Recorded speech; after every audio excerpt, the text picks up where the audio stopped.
ओम वासुदेवाय नमः। आप सभी का मेरे YouTube चैनल पर स्वागत है। मैं आप लोगों को आज दुर्गा सप्तशती के 8वें अध्याय का पढ़ के सुनाऊंगी। 8वें अध्याय में रक्त बीज का वध कैसे माँ ने किया था इसका वर्णन है। तो आप लोग ध्यानपूर्वक से माता जी की इस अध्याय का श्रवण कीजिए। मैं अरुणिमा आदि सिद्धिमयी किरणों से आवृत भवानी का ध्यान करती हूँ। उनके शरीर का रंग लाल, नेत्रों में करुणा का लहर है तथा हाथों में पास, अंकुश, बाण और धनुष शोभा पाते हैं। ऋषि कहते हैं, चंड और मुंड नामक दैत्यों के मारे जाने पे, बहुत सी सेनाओं के संहार हो जाने पे दैत्यों के राजा प्रतापी शुंभ के मन में बड़ा क्रोध हुआ और उसने दैत्यों की संपूर्ण सेनाओं को युद्ध के लिए कूच करने की आज्ञा दी। वह बोला, आज उदयायुध नाम के 86 दैत्य सेनापति अपनी सेनाओं के साथ युद्ध के लिए प्रस्थान करेंगे। कम्बुक नाम वाले दैत्यों के 84 सेनानायक अपनी वाहनियों से घिरे हुए यात्रा करें। 50 कोटि वीर्य कुल के और 100 ध्रुम कुल के असुर सेनापति अपनी सेना के साथ कूच करें।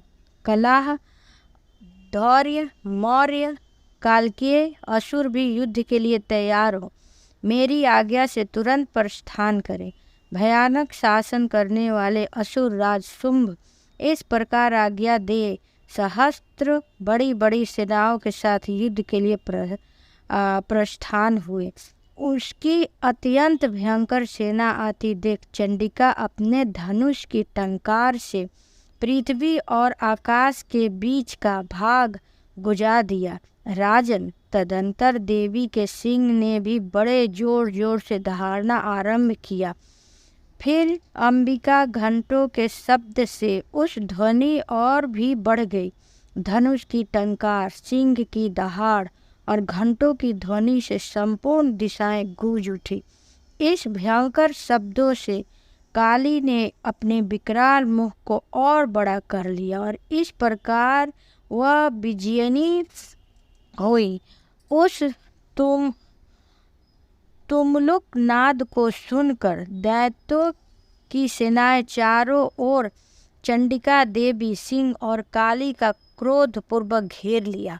राजन, इसी बीच में असुरों के विनाश तथा देवताओं के अभ्युदय के लिए ब्रह्मा, शिव, कार्तिकेय, विष्णु तथा इंद्र आदि देवता शक्ति जो अत्यंत पराक्रम और बल से संपन्न थी, उनके शरीर से निकलकर उन्हीं के रूप में चंडिका के पास गईं।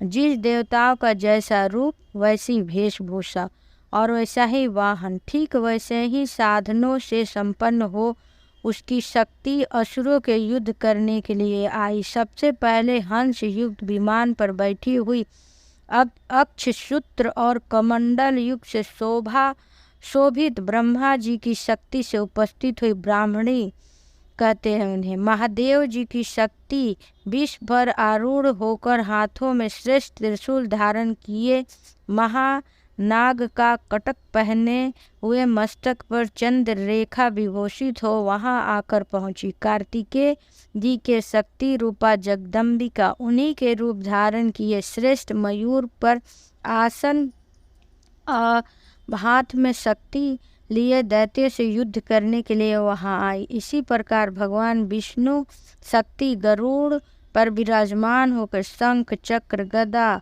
धनुष लेके खड़ग हाथ में लिए वहां पहुंची। अनुपम यज्ञ वराह का रूप धारण करने वाली श्री हरि जो शक्ति है वह भी बड़ा शरीर धारण करके वहां उपस्थित हुई।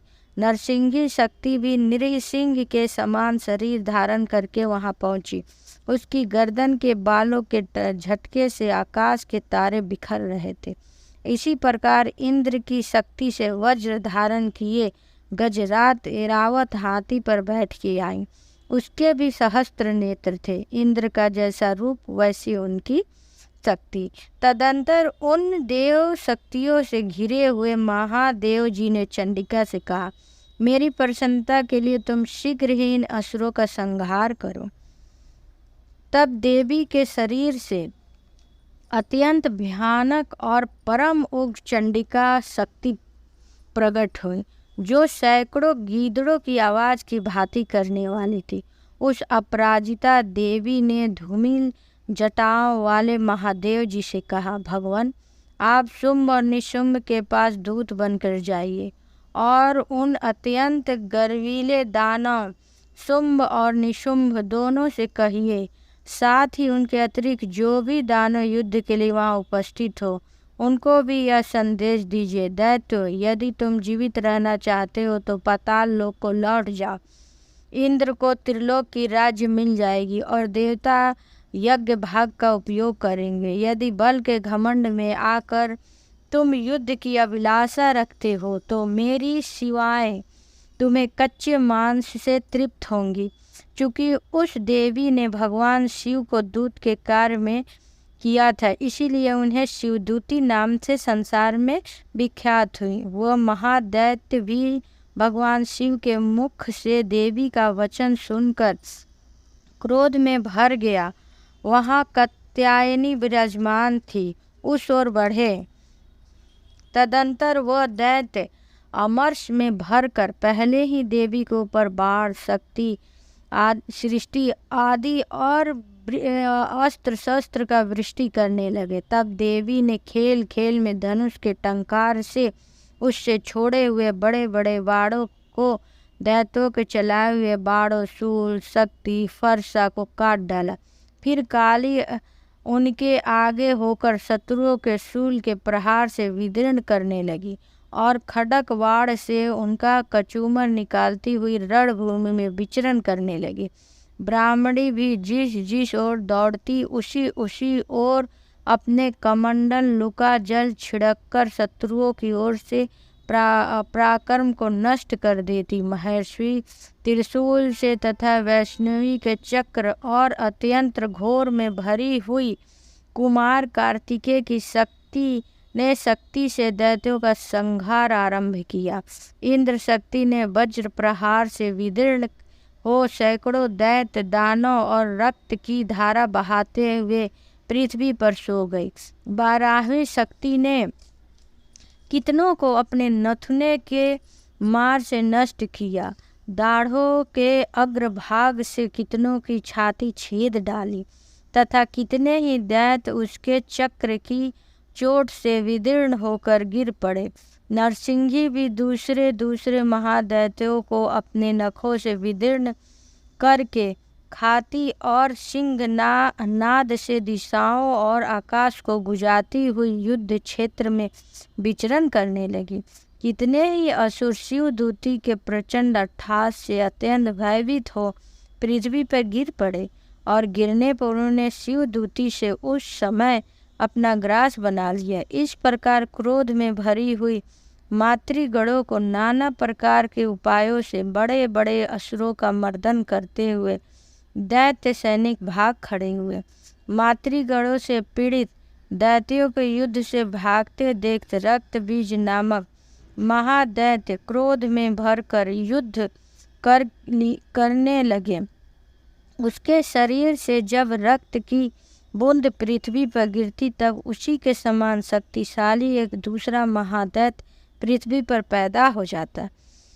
महासुर रक्त बीज हाथ में गदा लेकर इंद्र शक्ति के साथ युद्ध करने लगा। तब इंद्रिय ने अपने वज्र से रक्त बीज को मारा।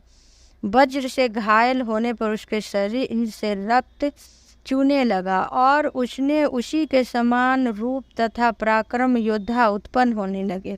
उसके शरीर से रक्त की जितनी बूंदें गिरती उतने ही पुरुष उत्पन्न होते।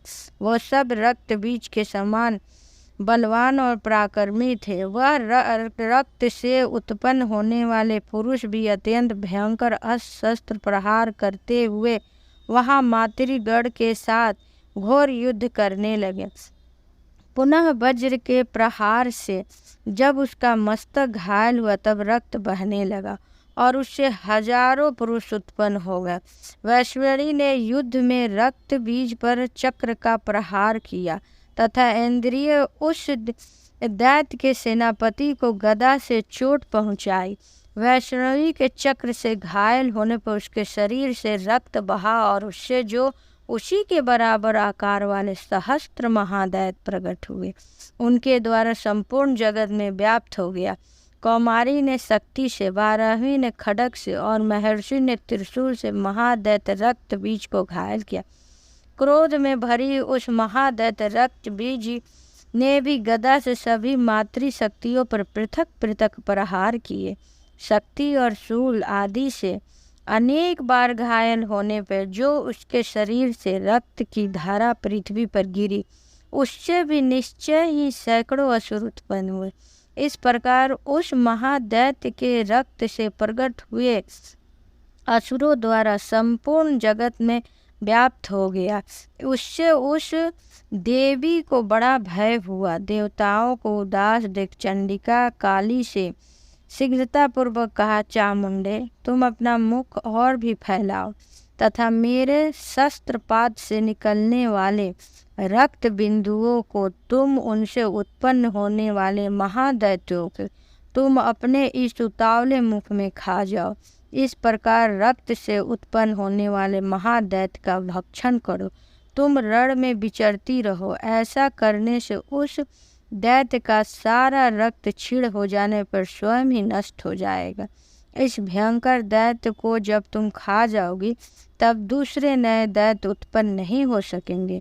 काली ने यूँ कहकर चंडिका देवी को शूल से रक्त बीज को मारा और काली ने अपना मुख से उसका रक्त ले लिया।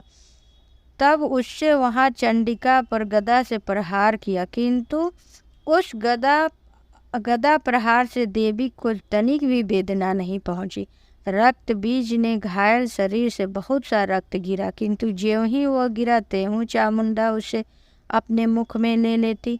रक्त गिरने से काली के मुख से जो महादैत्य उत्पन्न हुए उसे वह चट कर जाती थी। उससे रक्त बीज का रक्त भी पी लिया।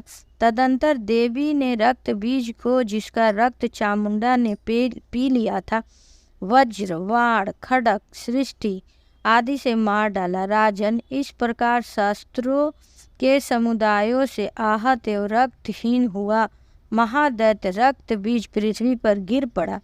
नरेश्वर, इससे देवताओं को अनुपम हर्ष की प्राप्ति हुई और मातृगण उन असुरों के रक्तपान से मद से उद्धत सा होकर नृत्य करने लगी। इस प्रकार मैंने आप लोगों को दुर्गा सप्तशती के 8वें अध्याय को पढ़ के सुनाया। आप लोगों को कैसा लगा ये कमेंट बॉक्स में ज़रूर बताएं और आप पूरी वीडियो को सुने। मैं पहले भी अपने वीडियो में कह चुकी हूँ कि भगवान का नाम लेना सुनना हर समय हमें लाभ ही देता है। इसलिए आप ये मेरे कहे हुए पाठ को सुनिए और माता जी का ध्यान कीजिए। ओम वासुदेवाय नमः।